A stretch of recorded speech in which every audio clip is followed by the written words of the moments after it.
Hey, welcome back.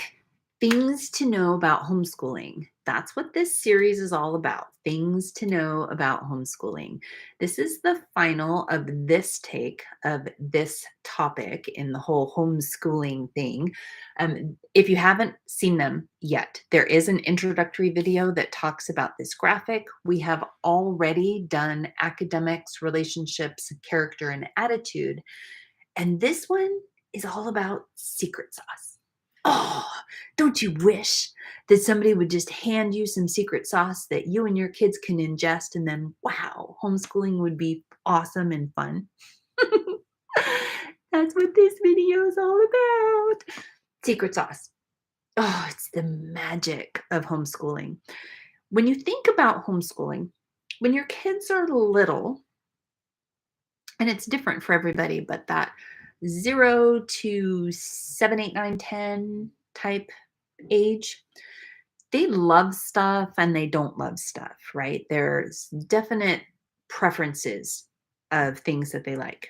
However, somewhere in there between the 7-year-old-ish age and the 12-ish age, you'll start to see some kind of passion bubble to the top.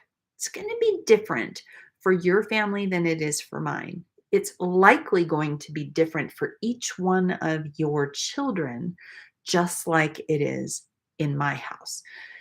But something will bubble to the top. Something will cause them to lean in closer. Something will cause them to drool and will cause their heartbeat to increase. This is where homeschooling shines because you can lean in to whatever is causing their heart to beat faster, and you can feed it and nurture and cultivate it. Before we talk about that, I want to talk about the importance of laying the foundation with when your kids are young. Don't assume that your 3-year-old only needs to study ballet just because they like to wear a tutu.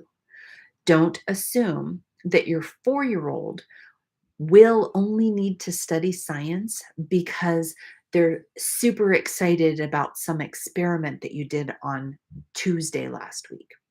When they're young, they're going to be excited about a whole bunch of things. And we want to be careful not to funnel them in a particular direction until we're confident that there's a real natural passion and talent that's brewing behind the scenes. So when they're little, you want to flood them with books and stories and experiences, and you want to build a solid foundation of character and attitude and relationships and reading and writing and math and history and science, just all the basic stuff. And then you start to watch what is rising to the surface. In my own house, my oldest son, I looked at him when he was in the 8th grade and I said, "Buddy, I'm sorry." I go, "I have been killing you with your schoolwork and not giving you time to pursue your passion for story writing and your passion for history. We're going to push aside all of our reading and all of our history, and I'm going to let you write your novel that you're working on." And he wanted to be a history professor at the time. "I'm going to have you work on your future classroom files for your future classroom. We're going to dive into history and you're going to start to develop extension and fun things that you'll be able to teach your class." The kid burst into tears because I touched his heart in a way that let me know that I saw him. Remember, go back and watch that relationship video because it's so important that your kids know that they're seen. At that moment in time, he was in 8th grade. And so we leaned into the fact that he loved history. And we fed him all kinds of stuff that he could do with history. And he created things that he would potentially carry into his life as a future professor of history or a high school history teacher. I was very clear with him at that age. I said, "Buddy, if you decide to do something else with your age, will this have been a waste of time?" He goes, "No." I said, "Why?" He said, "Well, because I'm focused on a goal and I'm working towards a goal." I said, "That's the secret message. If you're focused on a goal and you're working towards a goal, then nothing you're doing is a failure. My other sons we'll talk about in a second. But when you look at your kids, something will start to bubble to the top. Maybe they're dancers. There's a great TED Talk, and I'll have to find it and throw the link below. But there was this little girl that was struggling in school. She was failing academically in a massive way. So much so that the parents brought her to see like a psychologist or something. And after a few minutes, the psychologist looked at her and said, "Sweetie, I need to talk to your mom in the other room. Can you just wait here for a while?" And the little girl said yes. And as he walked out, he turned on the music and then closed the door behind him. And the mom was like, I think it was the mom, she's like, "What's going on?" He goes, "There's nothing wrong with your daughter. She's a dancer." And sure enough, she's in there swaying to the music. He said, "Pull her out of school and put her in dance school." She went on to be like a prima ballerina because she was a dancer. And the things that she was doing academically were not feeding that passion for her. Your kids have something that make their heart sing. And you want to identify what that is and then start to marinate that and deliver materials and experiences to them. This secret sauce of homeschool, after you've established that foundation, is all about exploring, going and learning more. If they're interested in marine biology, you visit aquariums and the beach and that sort of thing. If they're interested in dance, you go to theater and you take dance classes and you lean into that. If they're interested in art, you lean into art. My own kids each have different passions. Our oldest is that historian brain. Our second child, we nicknamed him Michelangelo because he was always covered in markers when he was little. We gave them markers. They were allowed to draw with markers as long as it was on paper. And he was just an artist and he would draw all over everything. Eventually, he started to write and turned out to be he's a screenwriter, screenplay writer, an incredibly gifted writer. My next son had, when he was very, very little, you could see that he was into rhythm. He would spend all day clicking things or snapping things. By the time he was 12, he had taken some simple guitar lessons in a class in a charter school that we were involved in, and he started to play the guitar. And when we moved from one state to the next, he asked, "Hey, can I go on YouTube and can I start to teach myself how to play the guitar?" "Sure," we said. Homeschool allowed him to have the hours upon hours of practice. He's now 20 and he's been playing the guitar seriously for the last 8 years. And he's a master guitarist now because music was in this section of secret sauce, and we allowed him, we gave him, we blessed him with time in his day to explore that side of his makeup. And it is now what he is doing professionally. Our next son loves his science. But you can't get him to concentrate inside. You just simply take him outside, and the green brings him to life. He is all about all things science.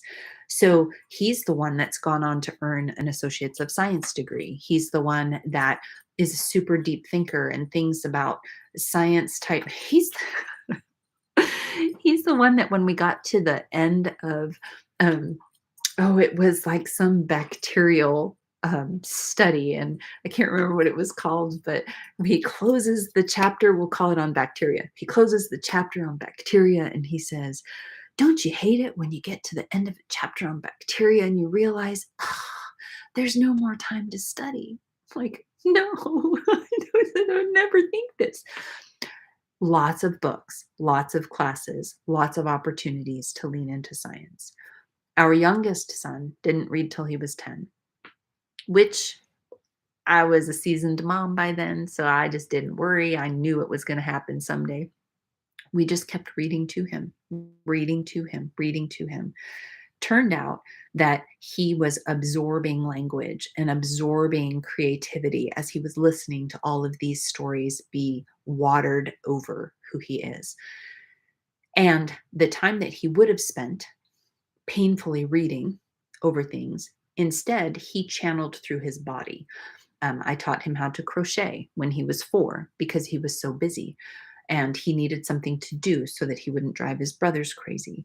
He built all kinds of things out of cardboard and paper, even a 7-foot paper roller coaster.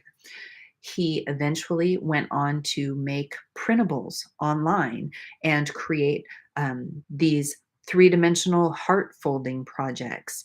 He is a rower. He is a sculptor, a painter, a master crocheter at 16 at the time of this video. Amazingly talented kid that we were able to allow him the space and the time to develop his skills. This section of homeschooling is the second most important piece of homeschooling after you have built the relationships with your kids and you've worked on character and attitude. The academics are like, it's like laundry. You're going to have dirty laundry that you need to wash, fold, and put away. You're going to have academics that you need to teach, review, and move on, right? It's that wash and rinse and repeat stuff. This other stuff is the secret sauce of homeschool. It's why you've got professional tennis players that are massively successful. It's why you end up with music composers that have put together these grand pieces of music that just make your heart sing. It's why you have kids that have written novels like Aragon, or just all of these things that kids lean into and can do because they're given the time and the space to develop their talents and passions. You as a parent, me as a parent, knowing that homeschooling is parenting but with school supplies, we get to do that homeschooling with secret sauce stuff, and we get to give them experiences that help them develop their passions, develop their curiosity. We'd get to take them to the library and check out all of the books on whatever subject it is that makes their heart pitter patter. We get to sign them up for classes and workshops that help them develop their skills. The secret of homeschooling is that we're looking at the whole child and we're delivering them experiences and lessons and units and activities that help them develop into who they are meant to be. But we take all of the pieces into consideration. We focus on our family. We make sure that we touch on the academics, knowing that those rinse repeat things need to happen. But we spend the majority of our time working with and fine tuning this secret sauce stuff. This is the stuff that can cause frustration because this is what most people think of with homeschooling, just this academic piece. But it's after 25 years and 5 kids that are almost done, 4 of the kids that are done through college, at least with their associate's degrees, one earning his associate's degree before he finishes high school. I can tell you that this piece is important and it should not be neglected. However, this is the most important part of homeschooling. So things to know about homeschooling, it's a sun up to sundown gig. You bring your kids with you wherever you go. You study your kids and you watch for areas that you need to role play through and coach through. You never try to teach an attitude or a character in the midst of the battle. You back up, formulate a plan, and then you go back to it. You're always willing to push academics aside to prioritize the attitude and the relationship part of the homeschool puzzle. And then as the kids get older, you spend a lot of time working on this secret sauce piece. And it just is gold. Now, if you're looking for more ideas and secret sauce, there is a link below. I do have a Homeschooling with Secret Sauce membership group. It's very low cost, but this kind of stuff is delivered to you all the time. Some of the stuff even comes to your mailbox at home. So check that out. But before you go, make sure you grab a copy of my book, Homeschooling from the Inside Out. It's my gift to you.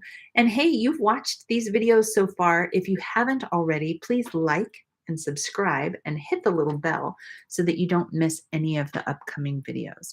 I hope you've been blessed. This is super, super dear to my heart. This is the key to loving and enjoying every step of your homeschool journey. And I can't wait to talk to you in the next video.